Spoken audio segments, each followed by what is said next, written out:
Hello folks, and welcome to a new Let's Play. This is Solasta, Crown of the Magister. This was just released, literally like October 20th, 2020, and I have been looking forward to this game for at least a half a year. I heard about it in passing when I was watching a stream from Holly Conrad from one of her friends. And all I heard was the name Solasta. It's a 5th edition game. And I immediately looked into it, and yeah, they had made a Kickstarter and have fully developed, well, not fully developed so far, but this is a 10-hour worth of gameplay-ish early access game that has full character creation with all the different races and classes and archetypes unlocked with a maximum level cap of level 6. I've not yet touched this game. I literally just booted this up for the second time so that everything, records correctly, as it were. So I don't know how much that there really is in the full game, but this is, yeah. If you get this now, it is cheaper because it is only 10 hours of gameplay, and then when it fully unlocks sometime down the road, then it will see a price increase. So if you're interested in a 5th edition game that is not Baldur's Gate 3, then I would highly suggest getting this game now. Right now it is something like $30. It's currently like $5 less than what it usually be. So yeah, as far as I know, it's only available on Steam, so, or through their website. To that end, though, I am hyped and ready to just start a new journey. Cool.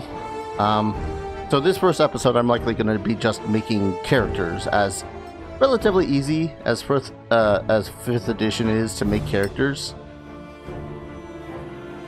New characters.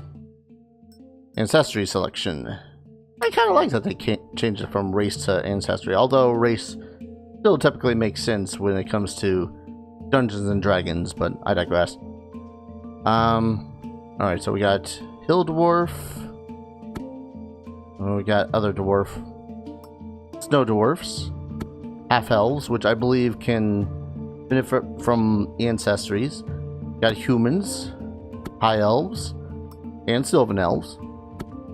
And then marsh halflings and island halflings. I wonder if they're going to have more on the full release, but anyways, that's neither here nor there. I have a party in mind, which I might have to change a little bit depending on, yeah, I'll just have to change them a little bit.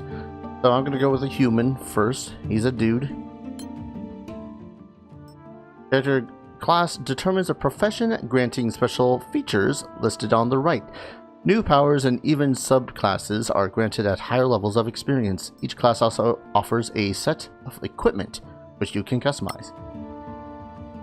So this character, I'm going to have as a cleric. Now, clerics are divine spellcasters. In 5th edition, this is mostly going to be healing spells and the like, but we'll see how I build this particular character. Let's see. He's going to be wearing scale mail. Guess he'll go with a mace. Unless I can get a morning star. Nah, that's right. This character.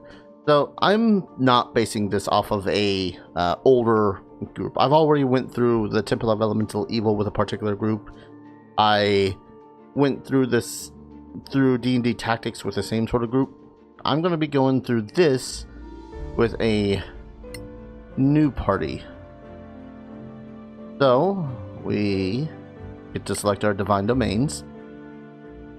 Oh boy, sorry, I'm excited. I'm just we get to select a domain. We get the element of fire, which will grant us some additional spells that we always have prepared.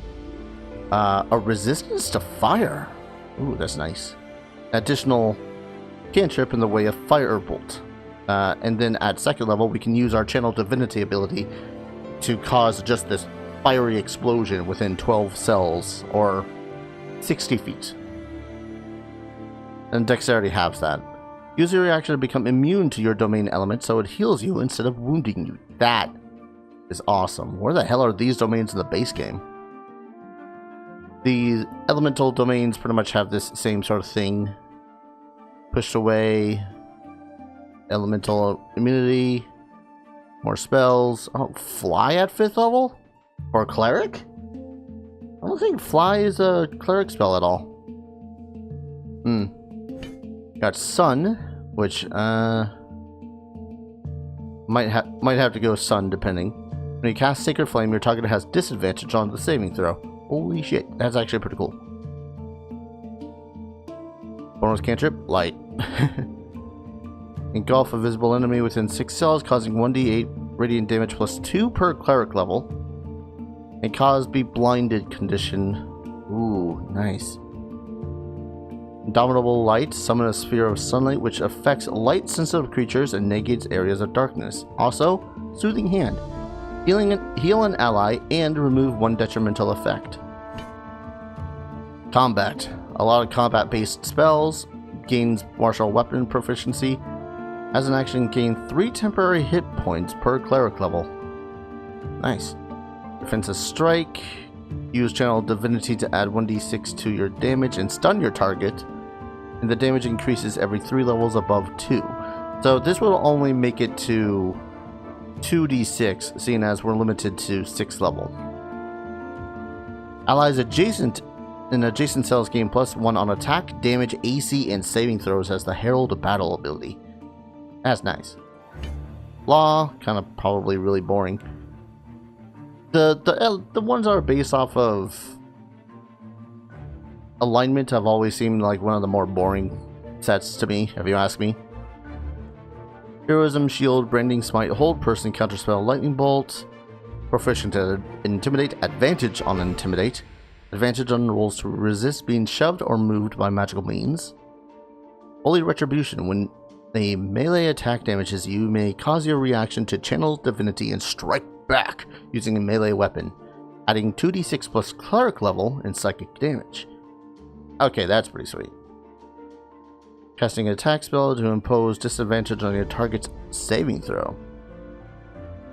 Oh, okay, that's actually pretty cool. Seriously, where the hell were these domains in Classic 5e? Break the spell casting concentration of an enemy. Wait, just break it? That's actually... Life domain is very much based on healing. But you also get heavy armor. When casting a spell, target regains additional HP equals to 2 times the spell's level. That's pretty nice. Restore hit points 5 times cleric level to 1 or more allies within 6 cells, up to half their hit point maximum. When you cast a spell of 1st level or higher that restores hit points to a creature other than yourself, you regain hit points equal to 2 times the spell's level. The Oblivion Domain. Darker aspect of Mariki? The goddess of death. Oh, okay. So this is essentially going to be the death domain. As long as you are conscious, you and your fellow party members within 6 cells have advantage on death saving throws. That's neat. Chill touch. Channel Divinity cause pain. Enemies failing a wisdom save take 1d8 necrotic damage or are poisoned. When camping, reduces the chance of being attacked and prevents from being surprised. That's neat. I like that. Plus 1d6 necrotic damage on your first attack of your turn. Hell, man. And then insight. Wait.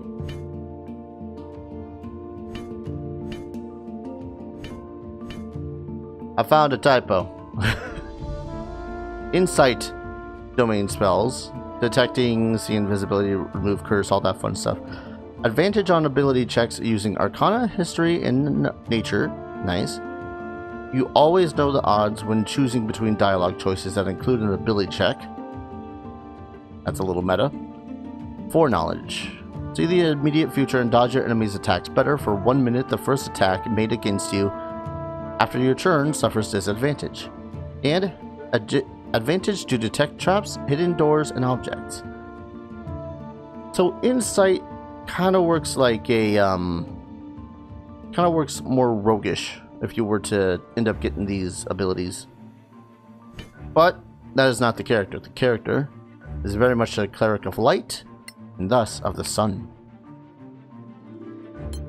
A deity. Clerics and paladins have to choose one of the Solasta's deities when created. For a cleric, the selected deity offers a range of divine domains to specialize into. The selected divine domain grants automatics prepared spells, the ability to channel divinity, as well as new powers at higher levels. So, I believe my only real option... Oh wait. Life and Death, Valor and Fidelity. Arun is the god of elements, patron of adventurers. Law and Knowledge. So if I want to take the sun, which I do, I would have to go Arun. Kind of not what the character was about. The character was more about valor and whatnot, so he would probably have chosen Einar. What was battle again? Martial weapon proficiency. At higher levels. Add 1d6 to your damage and stun your target when you use Channel Divinity.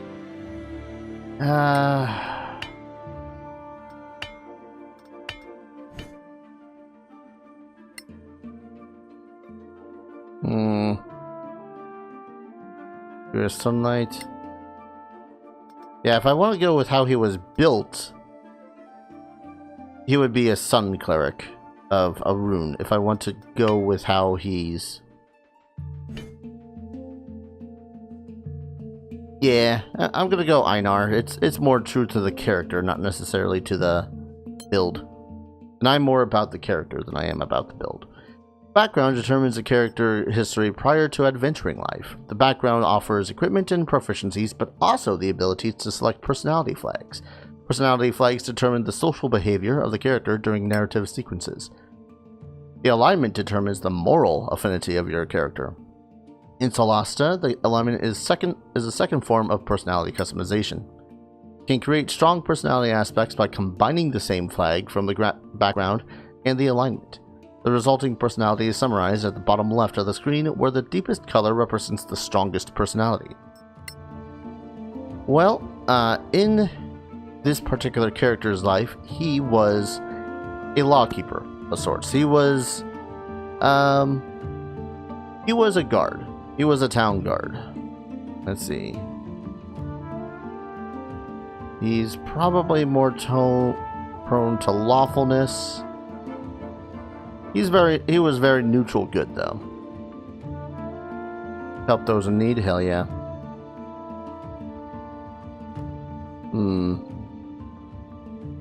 Yeah. So pretty much all of these also grant you additional things. For example, the lawkeeper is going to make it so as he is more perceptive and more intimidating, as well as proficient with martial weapons, which and it doesn't. Well, I can choose one additional language, Lawkeeper's Badge, which does a thing. Hold Alt for more info. You're not supposed to wear it anymore, but this badge was once a symbol of your authority as a law enforcement deputy. Commoner's clothing, basic clothing made of wool, leather, and linen. Neat. Alright, choose two, that's right. So yeah, he's going to be more altruistic and lawful, but is still a rather kind individual. Oh, I choose two, that's right. Enforce rules and beliefs. Authority, lawfulness. He's more of a kind guy, though. Here we go. Ability scores. There are 6 core attributes defining where your character excels. Strength, dexterity, constitution, intelligence, wisdom, and charisma, with values from 3 to 20. In 5th edition, 20 is the max value that you can get unless you had something that was specifically telling you that you could go above and beyond 20. The bonus under each score is applied to any relevant action. For example, the strength bonus is added to the attack rolls based on strength. Ability scores can be generated by several methods, each randomly or using a point system. Classes have preferred ability scores. For example, the intelligence for wizards, so make sure your character's highest scores are in the class's primary abilities. All character ancestries provide a bonus to some ability scores, leading to interesting ancestry and class synergies. Ability scores can be increased at levels 4, 8, and so on. So every 4 levels. Fighters increase even more often though. Hold the phone. Back to ancestry for a second. Okay. There, in base D&D 5th edition, there is a variation of human. There's the original type, which has +1 to all ability scores, which can seem kind of boring. The second variety has a +1 to 2 ability scores, and then they gain a skill proficiency and a feat. But I don't remember if feats are going to be a thing in this. So, right, cleric. No. Yeah. Lawkeeper, lawful, pragmatic, neutral good, altruistic, kindness. Alright. So I'm not going to go with the standard array. That's boring. So I'm going to roll the dice. See what I get. Oh, that's a pretty good array. So with clerics, wisdom is really good for your spells. Strength is awesome because you're more than likely going to be a frontline person. And then, of course, constitution, so that you can survive on the front lines. Dexterity is not so important because most clerics will be wielding heavy-ass armor. You know what?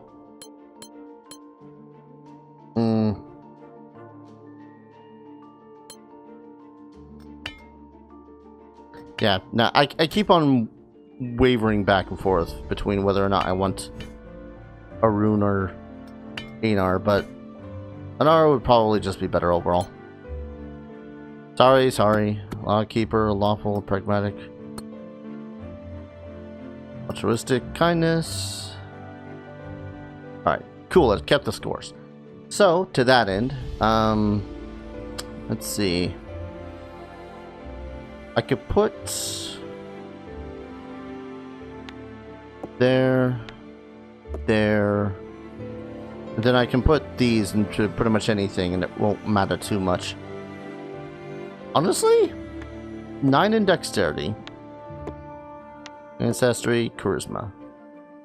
So he'll be strong, he'll be tough, he'll be rather smart, and a very wise individual with a little bit of charisma on the side. But compared to all those other things, he's not all that dexterous, which, yeah, no, that's pretty much this character in a nutshell. Proficiencies. The stage lets you acquire proficiency in various fields of expertise. Your class and race determines a set of proficiencies or range of options to choose from. The right side of the screen lets you choose your proficiencies by type and origin, and you must spend all your points before you can proceed. Most attacks and ability checks use the proficiency bonus to determine your efficiency. This bonus starts at +2 and increases at 5th, 9th, and etc. So every 4th level, essentially, kind of. It's like every 4th level after whatever. It is added to action rolls where the character is proficient. Saving throws, ability checks, action attack rolls using the proficient's weapons, and magic attacks and spell difficulty class. So pretty much the majority of the time when it comes to whether or not you're making an attack roll or DCs or whatever, it's the proficiency bonus plus the associated score plus any other sort of mumbo jumbo, and then that. When it comes to DCs, it's 8 plus the proficiency plus any sort of other mumbo jumbo. So, in this case, for class skills, we can start with History, Insight, Medicine, Persuasion, or Religion. We're gonna go with Religion, because knowing religion stuff is kinda cool. Determine the true intentions of a creature. Wonder how useful this will be in the long run. Now, I get to choose my ancestral language.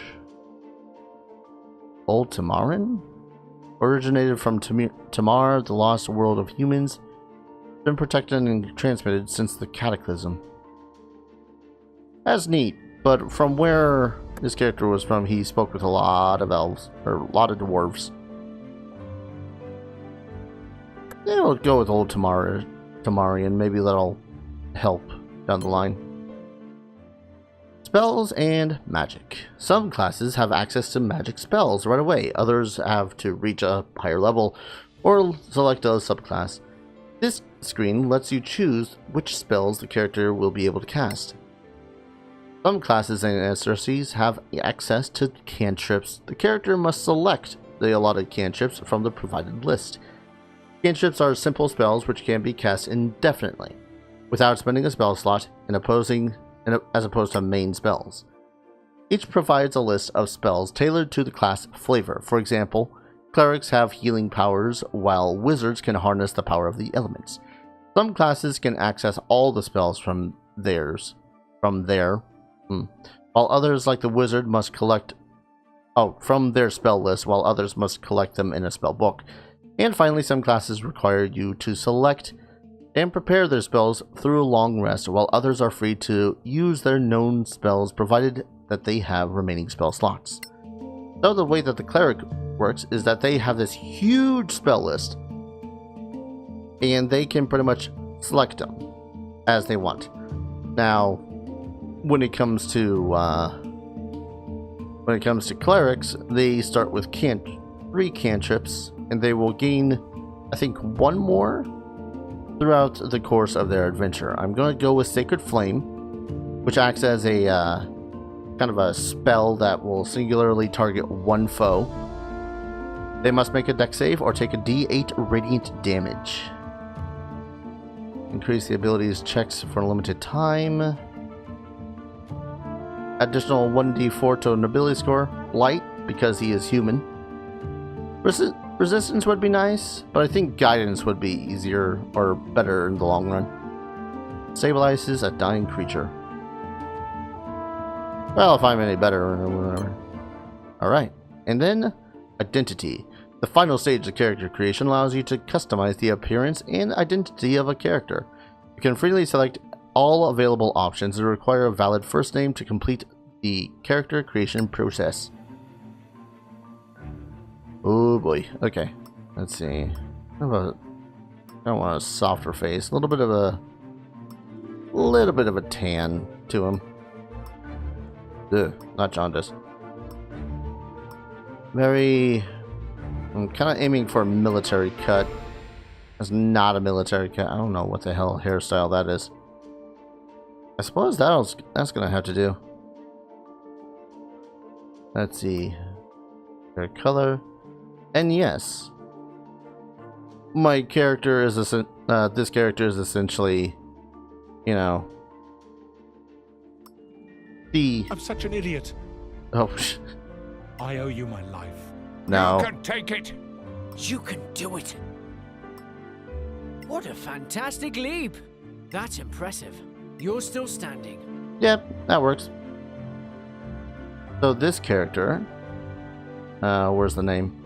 There it is. His true name is Ingwolf, but people have just come to call him Iggy. Varangot. A lot of stuff has happened to this character in the actual D&D game that backstory is nonplussed, but pretty much he used to be a town guard in the town of Oakhurst. Yes, the Oakhurst from the Sunless Citadel. And when some adventurers had came by, he joined them in their excursion down below. And yeah, from there he pretty much came into a life of adventuring. It's a pretty good time. So we're going to create some other new characters. I'm going to see if I can't do this relatively quick. We're going to make a half-elf. Let's see, there's no bard. Which is a little bit meh.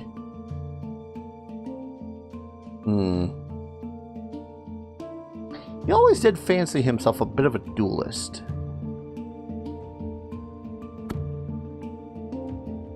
Yeah. Now, this guy was always very much a sellsword of sorts. Rather, I always saw him as rather cynical. He had a good kind of works. Scoffs at principles and values. Bit of kindness to him. Yeah, a little bit violent. Alright, ability scores. This guy is very much a... oh, wait.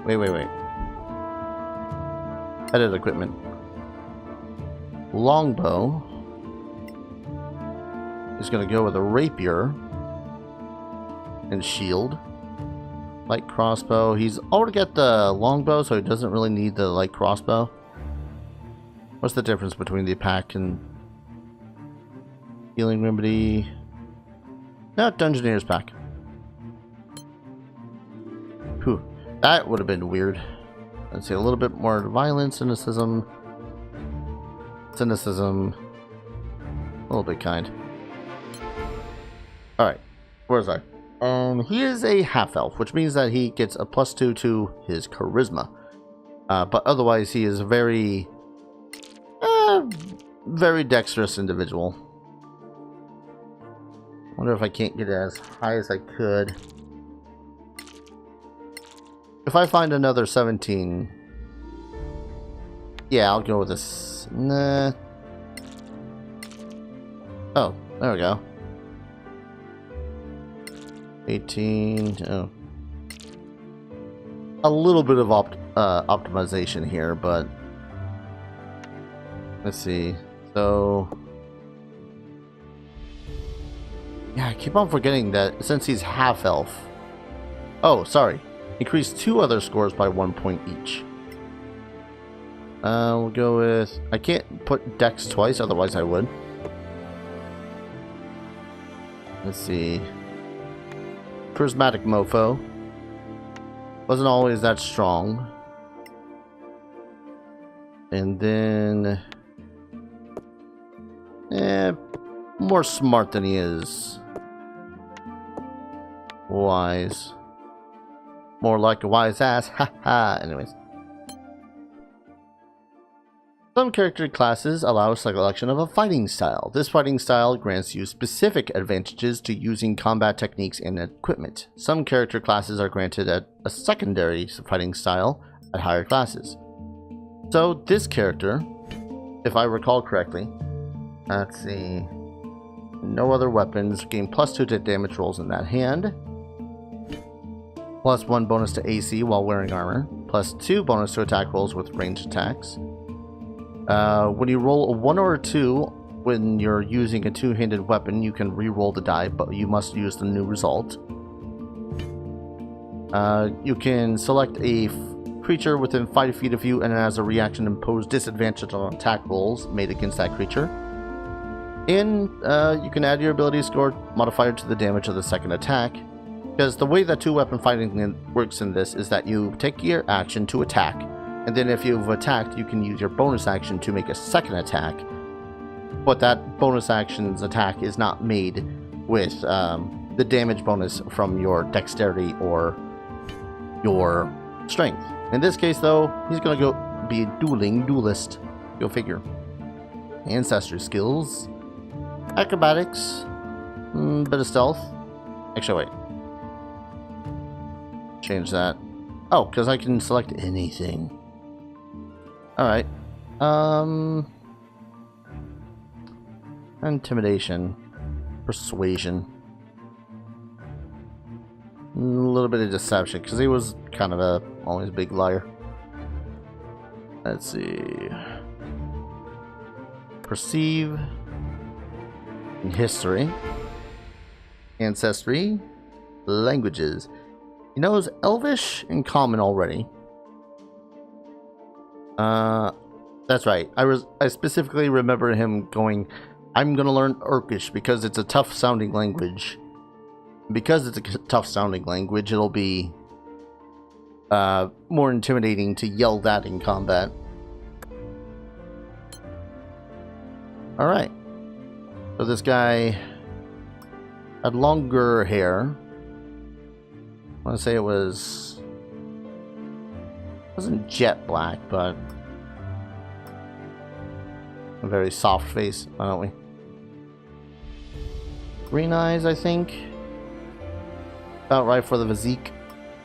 There's a trap. That was something. That's the way. That I like. Crush 'em. Yeah, voice At way. last. Let's see, hair color. Don't want to make it another brown. Are there more selections? Nah, probably not. He was not, you know, stereotypical half-elfy elf. I'm gonna go with blonde just to have him differentiate some. And half-elves can't have beards in this. Monkey. His character's name was Doolin Martin. A duelist of sorts. Now, let's see. We also have gonna double up a little bit on the elf a little bit. This is going to be, let's see, Sylvan. Sylvan fits better for her. Oh no, she would be the cleric, wouldn't she? Alright, we're doubling up on the clerics then. She was very much of the, well, at first she was a cleric based around Cleric of the Moon, so she had more wild shape capabilities. But seeing as that is not an option here, we're going to go with a later version of her, where she had swapped out Cleric Circle of the Moon for Circle of the Wildfire, which, yeah, she's going to start throwing lightning bolts and fireballs. Let's see, she was kind of more of an acolyte, I think. Kinda. She was very chaotic neutral, though. Yep. Cautious. Rather violent. She kind of ran the gambit. Let's see. +2 to wisdom, +2 to dexterity. So we're gonna go put these into there.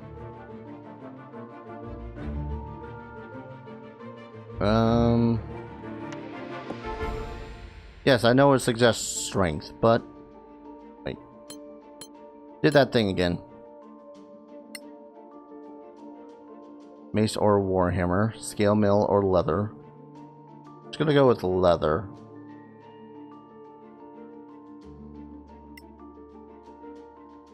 She's naturally... she's more keen on using a quarterstaff. Again, these are pretty much as close of iterations of these characters that I can actually make.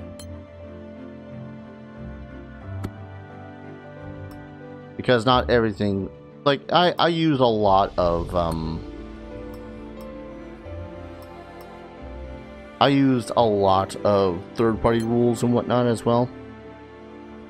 Alright, so, anyways.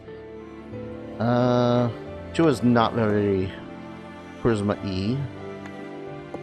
Make it so that she can carry some stuff. Dexterous. Rather wise. Bit tough. Alright. 2 skills. History, Insight, Medicine, Persuasion. So, Medicine...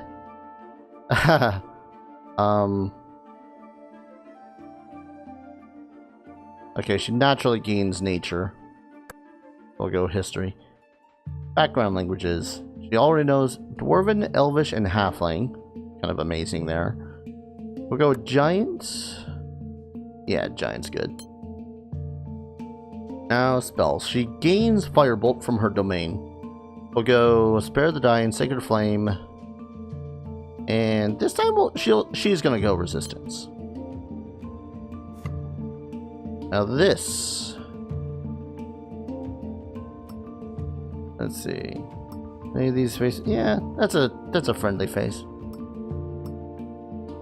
Fiery red hair, or as fiery as it can get in this game.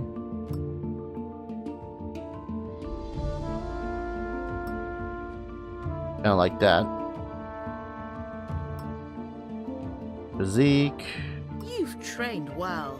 We leave no one behind. Masterful! Sorry for that. Bend the knee, or you'll surely prevail. Alright. Better luck next time. Closer attention required, friend. Damn! I'm impressed. Sometimes there is simply no choice. You were Voice too. doomed. A little bit more sun-kissed of a skin tone, and then she is Leaf. Now I want to say that you can only have a total of 4 characters on your adventure with you, so this makes it a little bit tough when it comes to who I select for next, because I have another upfront fighter character, or I have a character that I can easily consider going into rogue instead of what he would usually be. The only problem here is that there's no Dragonborn or Tiefling in this game yet, as far as I know. So instead, I might make him a little bit more interesting and make him a Halfling. Dexterity, saving throws against being frightened. Plus, when you roll 1 on an attack roll, you can re-roll. Move through a space of any creature that is larger size than you. That is useful. Marshes and ponds in humid atmosphere are considered swamp terrain. They normally in dim light and natural darkness as if in dim light. Or, got the island halflings. Most of these are the same thing, but instead you get bonus to charisma instead of con. An additional language of the choice. An advantage on dexterity acrobatics checks. I'm going to go with the marsh halfling, I think. Now this character was always more of a bounty hunter. And because he's tiefling, that made things interesting. He was much more... Oh no. Now this doesn't work. He's very much more into longbow than he was anything else. Shit. I guess we might have to deal... He might have to deal with a short bow. Now he... is kind of more of a lowlife. Kinda. Chaotic, neutral, and temperament as far as I was always concerned. Again, these are basically my visions of how these characters were. More cautious, very greedy. Cautious. Rather cynical. So he's gonna use a lot of slang and vulgar language. Yep, that seems about right. So stat array. I would have loved to make this character into an actual tiefling, but I realized as I started this that good chance that I'm not going to be able to. Alright. Nice. Witty. Smart. Kind of charismatic. Tough as nails. Damn, that's a good allotment right there. Most characters can only dream of having such good skills. So he's going to be... Well, he's already got stealth inside of hand checked. So 4 class skills. Gonna go that one and receive insight. Then 2 class expertise. Choose 2 train skills or thieves tools to become expert in. So when you become an expert, you essentially add double your proficiency to that skill. I think in this case, though, we're gonna go sleight of hand and thieves' tools. You won't gain any more languages, no other weapon or whatnots. Kind of reddish skin. That's alright. Didn't have a beard. Only one beard choice? Man. Had dark hair. I think he had like red eyes, but that's not really an option here. I'm gonna make a third green-eyed character. That was something. That's the way. Crawling through dirt. Didn't think you could do it. No! Okay, deal with it. Do you like that? Crawling through dirt, not light, my friend. Light, my friend. There's a trap. Walk it off. Light, my friend. I won't lie, Voices 1 and Voices 2 kind of sound similar. But, for all intents and purposes, until they do something different with these characters, this is Rammstein. Yes, that is his name. Shut up. Alright. Again, I'm presuming that I can only base 4. This screen allows you to start a new adventure, known as a campaign in the world of Solasta. More characters are planned after, or more campaigns are planned after the release of the game. You have to select 4 level 1 characters to start the Solasta campaign. To that end, though, I'm gonna go ahead and call it a video here, seeing as we just spent like 40 minutes making characters. So thank you everyone so very much for watching. I have been super hyped to play this. You guys don't even know. And I'm really looking forward to seeing how this turns out. So hot, so hyped, so ready for this. Thank you everyone so very much for watching. I hope you guys are excited for this journey as much as I am. And as always, I'll see you guys in the next video. Take care. Cheers.